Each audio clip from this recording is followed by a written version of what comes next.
പെൺമക്കളുടെയും വനിതകളുടെയും വസന്തകാലം വരികയാണോ? ഇന്ത്യൻ പാർലമെന്റിൽ 33% സ്ത്രീകൾക്ക് സംവരണം വേണമെന്നുള്ളത് വളരെ വലിയ തോതിലേക്ക് വന്നുകൊണ്ടിരിക്കുകയാണ്. നമ്മുടെ പ്രസിഡന്റ് വനിതയാണ്. BJPയുടെ പ്രസിഡന്റായിട്ട്, നാഷണൽ പ്രസിഡന്റായിട്ട് ഒരു വനിത വരും എന്നിങ്ങനെ കേൾക്കുന്നു. നിർമ്മല സീതാരാമൻ്റെയൊക്കെ പേര് കേൾക്കുന്നു. അങ്ങനെയൊക്കെ നിൽക്കുമ്പോഴാണ് ബീഹാറിൽ നമ്മുടെ നിതിൻ അദ്ദേഹം അത്ഭുതങ്ങൾ സൃഷ്ടിച്ചു. അവിടുത്തെ മുഖ്യമന്ത്രി, ബീഹാർ മുഖ്യമന്ത്രി, സർക്കാർ സർവീസിൽ 33% സ്ത്രീകൾക്ക് സംവരണം. അതിനേക്കാളൊക്കെ ചരിത്രപരമായ ദൂരവ്യാപകമായൊരു വിധി കേരള ഹൈക്കോടതിയിൽ നിന്ന് വന്നിട്ടുണ്ട്. എന്താണ് വിധി? ഒരു മകൾ, ഒരു പെൺകുട്ടി 10 ആൺമക്കൾക്ക് തുല്യമാണെന്ന് സ്കന്ദപുരാണത്തിൽ പറഞ്ഞിട്ടുണ്ടെന്നുള്ള കാര്യം ഉൾപ്പെടെ ബോധിപ്പിച്ചുകൊണ്ട് ഹിന്ദു പുരാണങ്ങൾ അനുസരിച്ച് ലക്ഷ്മി ദേവിയാണ്, സരസ്വതി ദേവിയാണ് സ്ത്രീ എന്നുള്ള കാര്യം കൂടെ വിധിയിൽ സൂചിപ്പിച്ചുകൊണ്ട് ജസ്റ്റിസ് എസ് ഈശ്വരൻ, അത് തന്നെ അദ്ദേഹത്തിന്റെ പേര് തന്നെ ഈശ്വരൻ എന്നാണ്, അദ്ദേഹം ഒരു വിധി പ്രകടിപ്പിച്ചു. വളരെ ലളിതമാണ്. 1975 കൂട്ടുകുടുംബ വ്യവസ്ഥ അനുസരിച്ചുള്ള വസ്തുക്കൾ പങ്കുവയ്ക്കുന്നതിനുള്ള ആ നിയമം എടുത്ത് കളഞ്ഞു. ഒരു രജനി എന്ന് പറയുന്ന ആൾ മാതാപിതാക്കൾ ജീവിച്ചിരിക്കുമ്പോൾ തന്നെ കൊടുത്തൊരു കേസ്, സെഷൻസ് കോടതിയിൽ കൊടുത്തൊരു കേസ് തള്ളിപ്പോയി. അതാണ് ഹൈക്കോടതിയിൽ വന്നത്. അവരിപ്പോൾ മരിച്ചുപോയി, മാതാപിതാക്കൾ മരിച്ചുപോയി. ഹൈക്കോടതി വന്നൊരു കേസാണ്. ആ കേസിലാണ് ഈ വിധി വന്നിരിക്കുന്നത്. 2004 ഡിസംബർ 20 ശേഷമുള്ള സ്വത്ത് നേരത്തെ ഉള്ളതാണെങ്കിലും 2004 20 ശേഷമുള്ള കേസുകൾ അനുസരിച്ച്, അല്ലെങ്കിൽ ആ രീതി അനുസരിച്ച് മാതാപിതാക്കളുടെ സ്വത്തുക്കൾ മുഴുവൻ പെൺകുട്ടികൾക്കും കൂടി അവകാശമുള്ളതാണ്. സാധാരണ പെൺകുട്ടികളെ സ്ത്രീധനമൊക്കെ കൊടുത്ത്, സ്ത്രീധനം ഇപ്പോഴും യാഥാർത്ഥ്യമാണല്ലോ, കൊടുത്ത് അയച്ചു കഴിഞ്ഞാൽ ബാക്കി ആൺകുട്ടികൾക്കാണ് കൊടുക്കുന്നത്. പ്രത്യേകിച്ച് കുടുംബ വീട്, മറ്റ് ഒരുപാട് സംവിധാനങ്ങളെല്ലാം ആൺകുട്ടികൾക്ക് കൊടുക്കും. അതിലൊരു സ്വാർത്ഥതയുണ്ട്, മാതാപിതാക്കളുടെ ഒരു സ്വാർത്ഥതയുണ്ട്. നിനക്കുള്ളത് തന്നല്ലോ, കുറച്ച് സ്വർണവും കുറച്ച് എന്തെങ്കിലും പിന്നെ പൈസയും അല്ലെങ്കിൽ ചെറിയ പരേഡോ എന്തെങ്കിലുമൊക്കെ കൊടുത്ത് പെൺകുട്ടികളെ പറഞ്ഞയച്ചു കഴിഞ്ഞാൽ ബാക്കി സ്വത്തൊക്കെ ആൺകുട്ടികളിൽ നിൽക്കും എന്നൊരു കാഴ്ചപ്പാടുണ്ട്. പക്ഷേ അതിന് വലിയ മാറ്റം വന്നിരിക്കുന്നു. പിതൃക്കളുടെ സ്വത്തിൽ, അതായത് മാതാപിതാക്കളുടെ സ്വത്തിൽ തുല്യ അവകാശമാണ് വേണ്ടത് എന്നുള്ളത് ഉള്ളൊരു വിധി കോഴിക്കോട് സ്വദേശി NB രജനി ഈ സഹോദരിമാരും കൂടി സമർപ്പിച്ച കേസിൽ വന്നിട്ടുണ്ട്.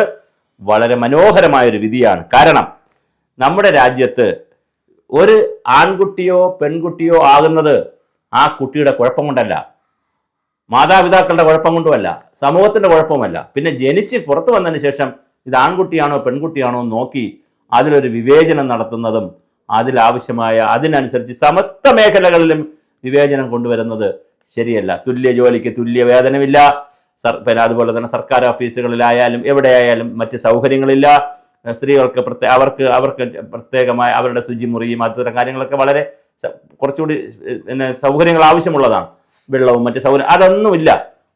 ഒരു തരം രണ്ടാം തരം പൗരന്മാരായിട്ടാണ് ഇവരെ ട്രീറ്റ് ചെയ്യുന്നത്. അവർ ശബ്ദിക്കാൻ പാടില്ല, യാത്ര ചെയ്യാൻ പാടില്ല, ഉറച്ച് സംസാരിക്കാൻ പാടില്ല, ഇരിക്കാൻ പാടില്ല, നടക്കാൻ പാടില്ല എന്നൊക്കെ പറഞ്ഞ് സ്ത്രീകളെ ഒരു രണ്ടാം നിരയായി കാണുന്ന ഒരു സാമൂഹ്യ വ്യവസ്ഥയാണ്. എന്നാൽ യഥാർത്ഥ ഭാരതത്തിൽ സ്ത്രീ ദേവതയാണ്. പരമശിവനുണ്ടെങ്കിൽ പാർവതിയുണ്ട്. പിന്നെ രാമനെ പോലെ തന്നെ സീതയും പ്രസിദ്ധപ്പെട്ടതാണ്, വളരെ പ്രസിദ്ധി ആർജിച്ചതാണ്. ദേവിയുണ്ട്, കാളിയുണ്ട്, ശാക്തേയ ചിന്തകളുണ്ട്. ബ്രഹ്മവിഷ്ണു മഹേശ്വരം പോലെ തന്നെ ഭദ്രകാളി സംവിധാനമുണ്ട്. ഞാൻ പറഞ്ഞല്ലോ, എല്ലാം ഉണ്ട് ഭാരതത്തിൽ. ഭൂമി ദേവിയാണ്, ലക്ഷ്മി ദേവിയാണ്, ഭാരതാംബയുണ്ട്. അങ്ങനെ സ്ത്രീ പിന്നെ പാദപൂജ ചെയ്യുന്നുണ്ട്, സ്ത്രീ പൂജയുണ്ട്, അമ്മമാർക്ക് പൂജയുണ്ട്. അങ്ങനെ വലിയ സങ്കല്പമുള്ള ഒരു രാജ്യത്താണ് സ്ത്രീകൾ ഇങ്ങനെ രണ്ടാം നിരയായത്. കാലാനുസൃതമായി വന്ന കാലത്തിന്റെ വളർച്ചയിൽ വന്നിട്ടുള്ള സ്ത്രീകൾ പ്രസവിക്കാനും വീട്ടിൽ കിടക്കാനും ഉള്ളവരാണ്, മുലയൂട്ടാനും വീട്ടിൽ നിൽക്കുന്നുള്ളവരാണ്, ഞങ്ങൾ സമ്പത്തുണ്ടാക്കാനും അധികാരമുണ്ടാക്കാനും ഉള്ളവരാണ്. പുരുഷന്മാർ പുറത്തു പോയിട്ട് വന്ന് അന്ന് കൃഷിപ്പണിയൊക്കെയല്ലേ ഉള്ളൂ. അത് വന്നു കഴിഞ്ഞാൽ ആ സമ്പത്തിൽ സമ്പത്ത് ഞങ്ങളാണ് കൈകാര്യം കൊണ്ടുവരുന്നത്, അതുകൊണ്ട് തന്നെ അതിൽ അധികാരം ഞങ്ങൾക്കാണ് ഉള്ളത് എന്ന് പറഞ്ഞ് സ്ത്രീയെ രണ്ടാം കിടയാക്കി മാറ്റുന്ന സ്ത്രീയിൽ നിന്ന് മാറി തുല്യമായി പുരുഷൻ എന്തെല്ലാം അവകാശമുണ്ടോ അതേതൊക്കെ തരത്തിൽ സ്ത്രീക്ക് കിട്ടണമോ അതെല്ലാം കിട്ടുകയും ഇനി സ്ത്രീ പുരുഷനോളം വളർന്നാൽ മതി എന്നുള്ള അല്ല പുതിയ ചിന്ത. സ്ത്രീക്ക് എത്രത്തോളം വളരാൻ കഴിയുമോ അത്രത്തോളം സ്ത്രീകൾ വളരട്ടെ, പുരുഷന്മാർക്ക് എത്രത്തോളം വളരാൻ കഴിയുമോ അത്രത്തോളം പുരുഷന്മാർ വളരട്ടെ. ഇതിലൊരു മത്സരത്തിൻ്റെ ആവശ്യമില്ല. എന്തായാലും ഹൈക്കോടതിയുടെ വിധി വളരെ മനോഹരമാണ്. അതുപോലെ ബീഹാറിൽ നിന്ന് വരുന്ന വാർത്തയും അതിസുന്ദരമാണ്. അവിടെ NDA ഗവൺമെൻറ്റാണ് ഭരിക്കുന്നത്. ഞാനത് സാന്ദർഭികമായി പറഞ്ഞതാണ്. എന്തായാലും ഈ കാര്യങ്ങൾ നമ്മുടെ കേന്ദ്ര ഗവൺമെൻറ്റിൻ്റെ 33% സ്ത്രീകൾക്ക് സംവരണം കൊടുക്കുന്ന ബില്ലിനെയും സ്വാധീനിക്കട്ടെ. അങ്ങനെ നമ്മുടെ രാജ്യത്ത് സ്ത്രീകളും 33 കൊടുത്താൽ പോരാ എന്നാണ് ഞാൻ പറയുന്നത്. കേരളത്തിൽ പഞ്ചായത്ത് രാജിൽ കൊടുത്തിരിക്കുന്ന പോലെ 50% കൊടുക്കണം. അവർ വരട്ടെ, അവർ സ്ത്രീകളും പുരുഷന്മാരുമൊക്കെ വന്ന് ഒരു കാലഘട്ടം കഴിയുമ്പോൾ നമുക്ക് ആലോചിക്കാം ഇതൊക്കെ മാറ്റണം വേണ്ട. പക്ഷെ ഇപ്പോൾ എന്തായാലും സ്ത്രീകൾക്ക് വലിയ ഒരു ഉത്തരവാണ് കിട്ടിയിരിക്കുന്നത്. കോടാനുകോടി സ്ത്രീകൾക്ക് വലിയ സന്തോഷമായിരിക്കും. മുത്തലാഖ് ബില്ല് നിലനിർത്തിയപ്പോൾ അത് മുസ്ലിം കമ്മ്യൂണിറ്റിയെ ബാധിക്കുന്നതാണെങ്കിലും മോഡിയെ അഭിനന്ദിച്ചുകൊണ്ട് കോടിക്കണക്കിന് മുസ്ലിം സ്ത്രീകളാണ് അഭിപ്രായം പറയുകയും അവർ മോഡിയെ കാണാൻ പോവുകയൊക്കെ ചെയ്തത്. അപ്പോൾ അവിടെയും പരിഷ്കരണങ്ങൾ വന്നു, ഇപ്പുറത്തും വരുന്നു. അപ്പോൾ അതുകൊണ്ട് തന്നെ എല്ലാ മതവിഭാഗങ്ങളിലെയും സ്ത്രീകൾക്ക് കൂടുതൽ സ്വാതന്ത്ര്യം കിട്ടട്ടെ. അതിൻ്റെ അർത്ഥം പുരുഷന്മാരെ തകർക്കാനോ ഒരു അരാജകത്വത്തിലേക്ക് പോകാനോ ഒന്നുമല്ല. സ്ത്രീകൾ അവരുടെ സ്വതന്ത്രരായി വളരട്ടെ. നമുക്ക് സ്ത്രീ ആയാലും പുരുഷനായാലും ആണായാലും പെണ്ണായാലും കാക്കയ്ക്ക് തൻകുഞ്ഞ് പൊൻകുഞ്ഞ് തന്നെ.